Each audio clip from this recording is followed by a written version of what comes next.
News 360 में अब खबर पश्चिम बंगाल से है। गृह मंत्री अमित शाह ने अपने पश्चिम दौरे पर पार्टी के कार्यकर्ताओं के साथ कोलकाता में बैठक की है और इन बैठकों से पहले ही मंगलवार को गृह मंत्री ने 2026 में होने वाले चुनाव को जीतने का दम भर दिया था।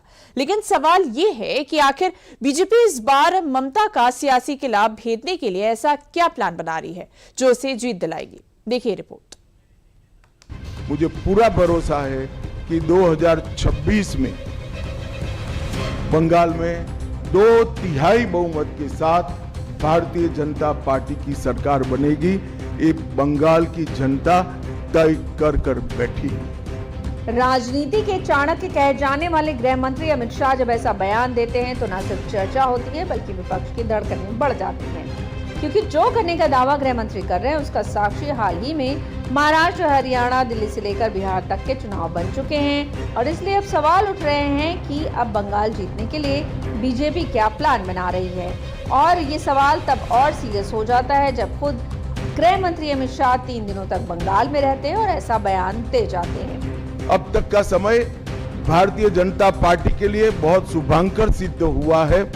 24 में लगातार तीसरी बार नरेंद्र मोदी जी इस देश के प्रधानमंत्री बने। उसके बाद महाराष्ट्र में, हरियाणा में, दिल्ली में और अब बिहार में भारतीय जनता पार्टी की सरकारें बनी हैं। 24 के चुनाव में उड़ीसा और आंध्र प्रदेश में भी पूर्ण बहुमत की भाजपा की और एनडीए की सरकार बनी है। मुझे पूरा भरोसा है कि 2026 में बंगाल में 2/3 बहुमत के साथ भारतीय जनता पार्टी की सरकार बनेगी। पिछले 3 दिनों में बंगाल के अंदर गृह मंत्री अमित शाह ने बीजेपी कार्यकर्ताओं के साथ लगातार बैठकें की हैं और ये बैठकें आने वाले चुनाव को लेकर ही थी। इस बैठक में क्या बातचीत, क्या चर्चा हुई ये तो सामने नहीं आया, लेकिन जिस तरह से गृह मंत्री ने अपने बयानों में जीत का दम भरा वो सुनकर ये अंदाजा जरूर लगाया जा सकता है कि पार्टी कार्यकर्ताओं के साथ उन्होंने उस फार्मूले पर जरूर चर्चा की होगी जो बंगाल फतेह के लिए जरूर होगा, वो भी ऐसे समय पर जरूर जब ममता बनर्जी हिंदुत्व की पॉलिटिक्स पर फोकस कर रही हैं और इसका इशारा भी गृह मंत्री ने दे दिया है। मरहम लगाने का प्रयास हो रहा है, मैं सुबह से देख रहा हूँ, मगर अब मरहम लगाने से कुछ नहीं होता है। हृदय पर, बंगाल की हिंदुओं के हृदय पर घाव इतना गहरा बैठ गया है कि कोई मरहम काम नहीं आएगा। अब आपका जाने का समय तय होगा। यानी इस बार ममता बनर्जी का फोकस भी अब बंगाल में हिंदू वोटर्स की ओर है और इसीलिए ममता बनर्जी ने महाकाल मंदिर की आधारशिला भी जनवरी में रखने का ऐलान किया है। पर सवाल है कि क्यों? दरअसल पश्चिम बंगाल की जनसंख्या में हिंदुओं की हिस्सेदारी करीब 70% है, जबकि मुस्लिम आबादी लगभग 27% है। 2021 के विधानसभा चुनाव में बीजेपी को 38.15% वोट मिले थे, 77 सीटें भी जीती थी। वहीं टीएमसी ने 48% वोटों के साथ 215 सीटों पर कब्जा जमाया था। यानी टीएमसी को 2021 में दोनों समुदायों की तरफ से वोट मिले थे और वोट शेयर में दोनों पार्टियों के बीच करीब 10% का ही अंतर था। लेकिन हाल के दिनों में बंगाल से ऐसी कई हिंसात्मक खबरें आई जिसमें हिंदुओं को टारगेट करने की बातें कही गई। कथित तौर पर इनके आरोप टीएमसी पर लगाए गए। इसीलिए माना जा रहा है कि ममता बनर्जी अब हिंदू वोटर्स को खुश करने में जुटी हैं। लेकिन गृह मंत्री अमित शाह ने ममता बनर्जी के सियासी मोह को एक्सपोज करने में कोई कसर नहीं छोड़ी है। और अब सवाल है कि फिर बीजेपी बंगाल का रण कैसे फतह करेगी? तो इसके लिए राजनीति को समझने वाले मानते हैं कि अगर बीजेपी 5 से 7% अतिरिक्त हिंदू वोटर्स को अपने पक्ष में कर ले तो इस बार खेल बदल सकता है।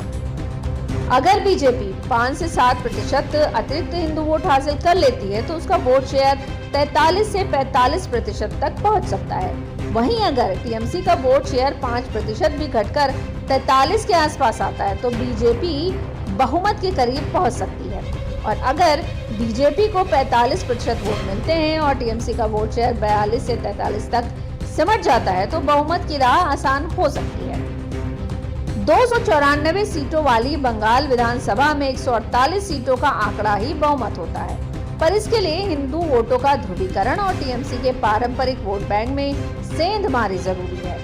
2019 के लोकसभा चुनाव में बीजेपी ने 40% वोट शेयर के साथ 18 सीटें जीती थी, जबकि 2024 में उसका वोट शेयर घटकर 12 सीटों तक सीमित हो गया। अब विधानसभा चुनाव में वापसी के लिए पार्टी पूरा दम भर रही है।